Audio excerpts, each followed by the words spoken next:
ये बीजेपी की नेता नवनीत राणा है। अमरावती से सांसद और बीजेपी की उम्मीदवार हैं। हैदराबाद में उन्होंने बड़े ही जोश खरोश के साथ कांग्रेस और असदुद्दीन ओवैसी की पार्टी AIMIM पर तगड़ा कटाक्ष किया था।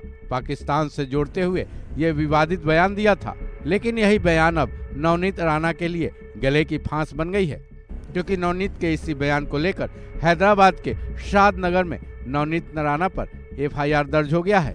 राहुल गांधी के खिलाफ किए गए इस विवादित टिप्पणी पर नवनीत राणा पर हैदराबाद के शादनगर पुलिस स्टेशन में IPC की धारा 188 के तहत केस दर्ज कर लिया गया है। इस बारे में पुलिस ने बताया कि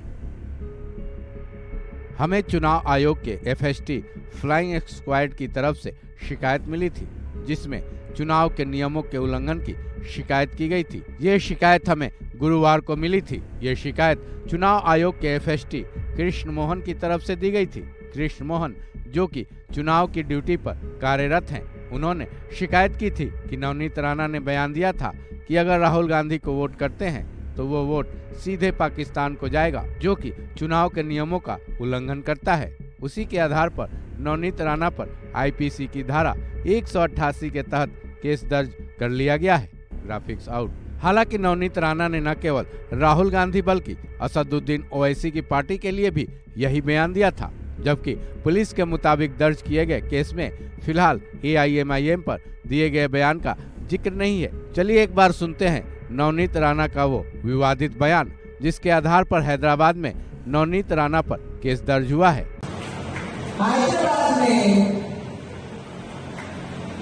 जैसे कांग्रेस और MIM में मैं कभी पार्टी के प्रचार को गई थी, वहां पर कांग्रेस ऑपोजिशन में बैठी है।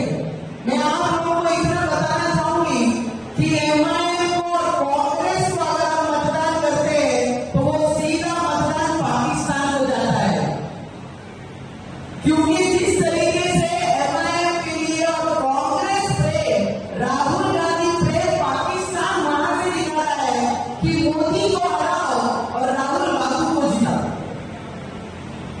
जैसे पहले पाकिस्तान के इशारों पे कांग्रेस सरकार रहने के बाद पाकिस्तान के इशारों पे देश चलाती थी कांग्रेस, आज वही पाकिस्तान फिर एक बार दिखा रही है कि उन्हें कांग्रेस पे कितना प्यार है और कांग्रेस के साथ बैठने वाला MIM के साथ कितना प्यार है। बोलते हैं किसी को भी चुन के लाओ, किसी भले को चुन के लाओ पर मोदी जी को गिराओ। उनको एक चीज बताना चाहूंगी, हमारे मोदी जी शेर है। जब गीदड़ एक साथ खड़े होते हैं ना तो ये स्पष्ट दिखाई देता है कि चोर सब एक साथ एकजुट होकर खड़े हुए हैं, तो उसका सामना सिर्फ शेर ही कर सकता है। गीदड़ हमेशा गीदड़ ही रहता है और शेर हमेशा शेर ही रहता है। जाहिर है बीजेपी के लिए एक बड़ा झटका है, क्योंकि इस FIR के दर्ज होने के बाद न केवल नवनीत राणा, बीजेपी की भी मुश्किलें बढ़ सकती हैं। बहरहाल अब यह देखना दिलचस्प होगा कि बीजेपी की तरफ से इस पर क्या सफाई आती है। इस खबर में बस इतना ही। बाकी अपडेट्स के लिए जुड़े रहें वन इंडिया हिंदी के साथ।